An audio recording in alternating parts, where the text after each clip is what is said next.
আসসালামু আলাইকুম। আপনারা সবাই কেমন আছেন? আমি আলহামদুলিল্লাহ ভালো আছি। এই দেখেন না জানিয়ে আমাদের বাড়িতে মেহমান চলে আসছে। আর আমার ছেলেটা আজকে ওদের আসার আনন্দে খুশিতে লাফালাফি করতে যেয়ে তারপরে ব্যথা পেয়ে ঠোঁটটা অনেকখানি কেটে গেছে। এই যে আমার ভাগ্নি আসছে, আমার সেজো ননদের মেয়ে আসছে, ওর মেয়ে ওইটা। এই যে হঠাৎ করেই ওরা চলে আসছে না জানায়। তারপর এখন ভাবছিলাম যে কি রান্না করব, গ্রামের বাড়িতে কেউ হঠাৎ করে চলে আসলে তো সচরাচর করা যায় না, রান্না জোগাড় করা যায় না।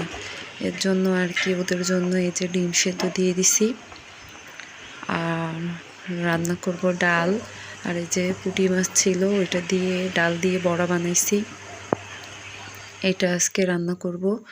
দেখেন এই ডিম ভুনতেছিলাম আর আমার ভাগ্নি পাশে দাঁড়ায় দাঁড়ায় আমার সাথে গল্প করতেছিল আর আমি রান্না করতেছিলাম, কারণ আসছে ওরা 11টার দিকে। এর জন্য ভাবলাম যে এগুলাই রান্না করি, তারপরে রাত্রের আয়োজন আবার আলাদাভাবে করব। তারপর এর জন্য বললাম যে তোমরা আজকে আর যাবা না।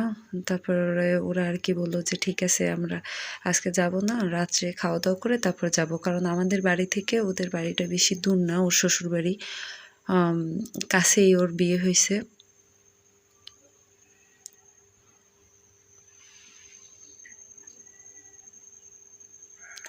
যে রান্না করতেছিলাম আর ওর সাথে গল্প করতেছিলাম। ওরা ঢাকা থেকে আসছে কালকে, তারপরে আমাদের বাড়িতে আসছিল।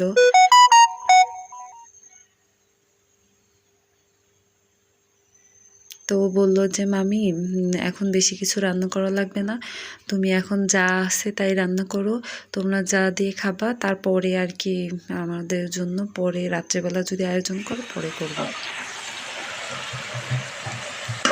দেখেন তরকারি কালারটা কত সুন্দর আসছে। আপনারা কে কে এভাবে ডিম ভুনা খেতে ভালোবাসেন কমেন্ট বক্সে আমাকে জানাবেন। আর হচ্ছে এইভাবে হঠাৎ করে মেহমান আসলে কে কীভাবে আপ্যায়ন করেন সেটাও জানাবেন।